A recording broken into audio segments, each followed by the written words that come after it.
দলমত নির্বিশেষে ভিডিওটি সর্বোচ্চ শেয়ারের আহ্বান জানাচ্ছে। একজন বিএনপি নেতার বিরুদ্ধে বা কর্মীর বিরুদ্ধে রাস্তার একজন ভিক্ষুককে ব্লা ব্লা ব্লা করার অভিযোগ উঠে এসেছে। এখন অনেকেই এই নিউজটার মধ্যে কমেন্ট করছেন যে সে তো পদের কোনো নেতা না, এটা হচ্ছে আপনার দলবাজির অথবা দলপ্রীতির একটা কথা। আপনাদেরকে একটু খেয়াল করাই দেই, সিলেটের জনৈক বদরুল, এই ঘটনাটা আমি প্রায়ই বলি আপনাদেরকে, যারা আমার নিউজ নিয়মিত শোনেন। খাদিজা নামক একটা মেয়েরে ভালোবাসতো, তো খাদিজা তারে পছন্দ করে না বদরুল রে, তো সেই জন্য খাদিজার আবার আরেকজনের ভাল লাগে। এই খবর যখন বদরুল জানছে, সে চাপাতে নিয়ে খাদিজারে প্রচুর পরিমাণ স্টেপ করছে। মেয়েটা পরবর্তী সময়ে সম্ভবত মারাও গেছে। এর পরপরই এই বদরুলের সাথে বাংলাদেশ ছাত্রলীগের সম্পৃক্ততা ছিল, এলাকায় সে ছাত্রলীগের নেতা হিসেবে পরিচয় দিত। এর পরপরই নাম হয়ে গেল কি বদরুল লীগ। এখন বদরুল কি কোনো পোস্টেড নেতা? না। এই ঘটনাটা কেন বললাম, আজকের দিনে বিএনপির প্রত্যেকটা নেতাকর্মী এক একজন সোলজার। কার জন্য? বিএনপির জন্য, তারেক রহমানের জন্য। এই সোলজারগুলোর দায়িত্ব হচ্ছে মানুষের অন্তর জয় করা। এই সোলজারগুলোর দায়িত্ব হচ্ছে মানুষকে ভালোবাসা। এই সোলজার্সগুলোর দায়িত্ব হচ্ছে, এ বেটা, এই আমি কে চিনস, কি করছি দলের জন্য, এই ধরনের ডায়লগবাজি কইরা এলাকার মধ্যে গরিব সাধারণ দোকানদার বিভিন্ন জায়গায় চাঁদাবাজি লুটপাজি এগুলা করা না। এগুলাতে কি হচ্ছে, আপনার জনপ্রিয়তা শুধু আপনি কমাচ্ছেন না, আপনি আপনার দলকে প্রশ্নবিদ্ধ করছেন। আর দল সম্পর্কে যারা সচেতন মানুষ আছে, যারা মনে করে বিএনপিকে মানুষ ভালোবাসুক, তারা অন্তত এই ঘটনাটা, যে এই ঘটনাটা ঘটছে, এটার সাফাই গাইতে পারেন না।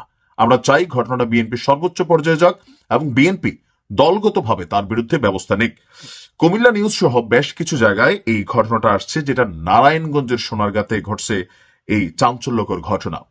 নারায়ণগঞ্জের সোনারগাঁ উপজেলার সাদিপুর 22টেকি গ্রামে আজিমউদ্দিন নামের এক বিএনপি কর্মীর বিরুদ্ধে আপনার মধ্যবয়সী, তার থেকে বয়সে বড় এক ভিক্ষুককে জোরপূর্বক ধর্ষণের অভিযোগ উঠেছে।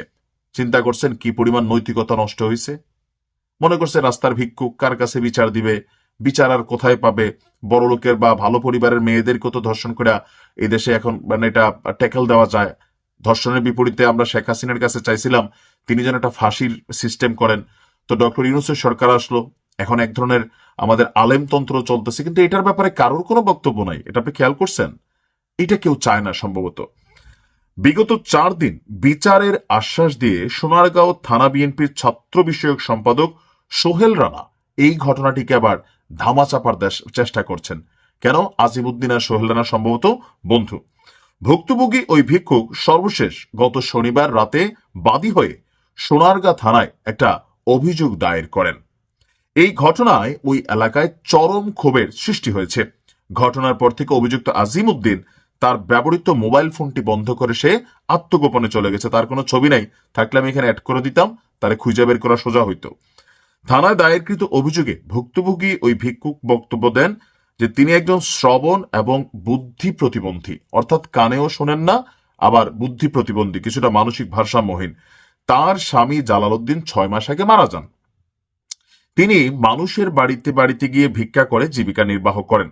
গত মঙ্গলবার আপনার সকাল 6:30টার দিকে উপজেলার সাদিপুর ইউনিয়নের 22টাকি গ্রামের মৃত আসমত আলীর ছেলে আজিমউদ্দিন, কারা আছেন সোনারগাঁয়ের মানুষ সোচ্চার হন এখানে দলমত নির্বিশেষে, তার টিনের দোচালা ঘরে কৌশলে প্রবেশ করে, মানে উনি যে ঘরে থাকেন সেই ঘরে কৌশলে প্রবেশ করে তার সঙ্গে এখানে বিভিন্ন আলাপচারিতা করে। এক পর্যায়ে আজিমউদ্দিন তাকে জোরপূর্বক স্পর্শকাতর স্থানে হাত দিয়ে ধর্ষণের চেষ্টা চালায়। এ সময় তিনি আতঙ্কগ্রস্ত হয়ে চিৎকার করেন। আশেপাশের লোকজন ছুটে আসলে আজিমউদ্দিন সুযোগ বুঝে কৌশলে পালিয়ে যায়। পরবর্তীতে বিষয়টি গ্রামের গণ্যমান্য ব্যক্তিদের অবহিত করলে সোনারগাঁ থানা বিএনপির ছাত্র বিষয়ক সম্পাদক সোহেল রানা বিষয়টি বিচারের মাধ্যমে নিষ্পত্তি করার আশ্বাস দেন এবং টাল বাহানা করেন। সোনারগাঁ থানা বিএনপি ছাত্র বিষয়ক সম্পাদক সোহেল রানা বলেন, অভিযুক্ত আজিমউদ্দিন তার দলের কর্মী, আমাদের এলাকার লোক, আমার সঙ্গে সে পূর্বে চলাফেরা করে, তবে তার বিষয়টি ধামাচাপা দেওয়ার কিছু নাই। পুলিশ এসেছিল, ওই নারীকে পুলিশ থানায় নিয়ে গেছে, সোর্স হচ্ছে বার্তাবাজার। আমি সোহেল রানার দৃষ্টি আকর্ষণ করব, ভাই প্রকৃতপক্ষে যদি আপনি তার সাপোর্টিং না হন তাহলে আপনি তাকে ধরিয়ে দিন, যেহেতু আপনার কর্মী। এই ঘটনাগুলা যখন গণমাধ্যমে আসে বা মিডিয়াতে চলে আসে, এটা বিএনপিকে রাজনৈতিক দল হিসাবে প্রশ্নবিদ্ধ করে। কিন্তু কর্মীর অপরাধ বা ব্যক্তির অপরাধ দলের না, এই কথা কিন্তু বলার সুযোগ নাই। ওই যে কোথায় কোন প্রাইভেট কারে কইরা একজন মানুষ একজনের ছাগল চুরি করে নিয়ে গেছে, তো নাম হয়েছে কি ছাগল চোর লীগ, তাই না? এগুলো তো আমরাই করছি, ফেসবুকে আপনারাই করছেন। তো এখন যখন নিজের দলের পক্ষ আসে তখন শুনতে খারাপ লাগে, আমারও গালাগালি করেন। কিন্তু একবার চিন্তা করেন তো, আপনার মেয়ের সাথে, আপনার মায়ের সাথে এই ঘটনা ঘটলে আপনি এগুলো করতেন, এরকম কমেন্ট করতেন? রাজনীতিতে আমাদের বিভাজন থাকবে, মতবিরোধ থাকবে, কিন্তু এই ধরনের অন্যায় আল্লাহ সহ্য করবে না।